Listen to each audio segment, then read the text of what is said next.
humni finxaaleeyyii kun immoo iddoo tokko dhaqee qabate abaa'oo shaneen dhaqxee ittiin buutu hin beektu sinis biran geessu miti alaalatti irraa dheessiti akka lafti Oromoo seeraan ala qabamu akka qabeenyi keenya saamamu gochaa baata. Kana gooteetu diina dadhabaa hiree tokkoyyuu Oromiyaa keessatti qabaachuu hin dandeenye akka hiree qabaatu akka humna qabaatu nurratti taasiste.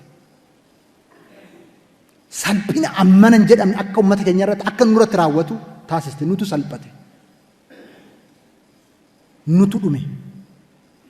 Salphina ammanan jedhamne uummata keenya irratti akka hojjetamu taasiste humni kun. Shaniitu taasise kana. Mootummaan naannoo Oromiyaa qaamni nageenyaa keenya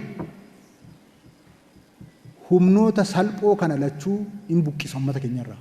Aarsaa fe'eetu kaffalama malee uummata keenya irraa humnoota kana hin buqqisa. Buqqisaa jirra cimnee hojjenneet irraa buqqifna.